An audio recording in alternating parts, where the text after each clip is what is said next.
Hi నమస్తే welcome to Myra Media. నేను మీ కేవీఆర్. దేశం మొత్తం ఆసక్తిగా ఎదురు చూసిన మరో ఎన్నిక మహారాష్ట్ర.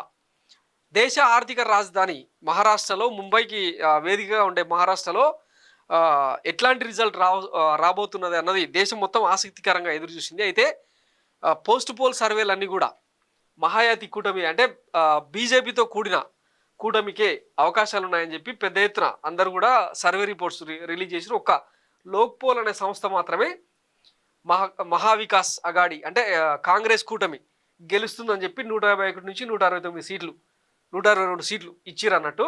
అలాగే జార్ఖండ్లో కూడా ఎన్డీఏ కూటమికే విజయావకాశాలు ఉన్నాయని చెప్పి మొత్తం సర్వే సంస్థలన్నీ కూడా చెప్పినాయి. ఇక్కడ వరకు బాగానే ఉంది. అయితే పోలింగ్కు ముందు వరకు కూడా ఎవరు కూడా పెద్దగా సోషల్ మీడియాలో పెద్దగా డిస్కస్ చేయలే. ఎందుకంటే ఈ గత కొన్ని రోజులుగా సార్వత్రిక ఎన్నికలు ముగిసిన తర్వాత హర్యానా ఎన్నికల రిజల్ట్స్ తిరగబడ్డం ఇవన్నీ చూసిన తర్వాత దేశంలో ఎన్నికల మీద ముఖ్యంగా ఎన్డీఏ కూటమిలి ఆధ్వర్యంలో జరుగుతున్న ఎన్నికల మీద ఎవరికి కూడా ఆసక్తి లేకుండా పోయింది. నిన్న సోషల్ మీడియా ట్రెండ్స్ కూడా చూసినప్పుడు ఎవరు దాని మీద డిస్కస్ చేసేందుకు పెద్దగా ఆసక్తి చూపించలేదు. ఎందుకంటే ప్రజాస్వామ్య విలువలకు పాతరేసి రాజ్యాంగాన్ని కూని చేసి ఎన్నికల సంఘం ఎట్లాంటి డ్రామాలు ఆడుతుందో చూస్తూనే ఉన్నాం కదా.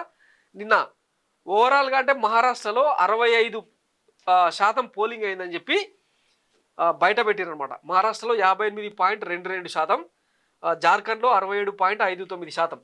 నిన్న మధ్యాహ్నం వరకు కూడా 15% మించి పోలింగ్ జరగలేదు ఓవరాల్ టర్నౌట్ తీసుకుంటే. అంటే మహారాష్ట్ర ప్రజలు ఓటు చైతన్యం లేదా వాళ్ళదేమన్నా పిచ్చోళ్ళ అమాయకుల అన్న చర్చ పెద్ద ఎత్తున జరిగింది. అంటే ఇక ఎవరికి వేసినా అదే గతి. మహారాష్ట్ర ఎప్పుడు కూడా కూటమితో మాత్రమే ప్రభుత్వాలు ఏర్పాటవుతాయి. ఒక పార్టీ ల్యాండ్ స్లైడ్ విక్టరీ కొట్టి గెలిచింది లేదు, చేసింది లేదు. సో ఈ రకంగా అక్కడ అంటే ఇప్పటిదాకా ఏలుబడిలో ఉన్న పార్టీల వేటి మీద కూడా ఆసక్తి లేకపోవడానికి ఆ ఓటింగ్ టర్నౌట్ అన్నది కారణమైంది. పైగా చెరుకు తోటలలో రకరకాల పంట ధాన్యాల పొలాల్లో పనిచేసుకోవడం అక్కడ వాళ్ళ ఆనవాయితీ అనమాట. సో ఆ ప్రాసెస్లో కూలీ రేట్లు కూడా గిట్టుబాటు కావు అని చెప్పి ఆ అనాసక్తత కావచ్చు, నిర్లిప్తత కావచ్చు, ఈ కారణాల వల్ల ఎవరు కూడా ఓటింగ్ వైపు పెద్దగా మొగ్గు చూపలేదు.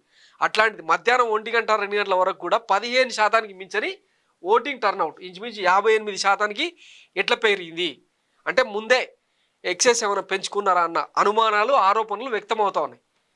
ఈ జనరల్గా అంటే 50 బిలో అయి ఉంటేనేమో ఇండియా కూటమికి అవకాశాలు ఉండేవి. 50 దాటితే అది ఎన్డీఏ కూటమికి ఫ్లెచ్చింగ్ అవుతుంది అన్న చర్చ ముందు నుంచి ఉన్నది. అయితే ఈ టర్నౌట్ కావడంతో ఇక బీజేపీ అనుకూల కూటమి గెలవబోతుంది అని చెప్పి అందరూ అంచనాకు వచ్చేసారు. దానికి తగ్గట్టే పోస్ట్ పోల్ సర్వేలు కూడా రిలీజ్ అయినాయి. మరి రేపు 23వ తారీఖున రాబోతున్న ఆ రిజల్ట్స్లో ఎట్లాంటి ఫలితాలు వస్తాయి, ఈ మహారాష్ట్రలో కనుక బీజేపీతో కూడిన కూటమి అధికారంలోకి వస్తే ఇక జమిలీ ఎన్నికలకు ముందడుగు పడినట్టే అన్నది రాజకీయ విశ్లేషకులు చెప్తున్న మాట. దానికి తగ్గట్టు మరి ఈ బీజేపీ సర్కార్ ఏం చేస్తుంది అన్నది వేచి చూద్దాం. Thanks for watching Myra Media. నేను మీ కేవీఆర్. Thank you.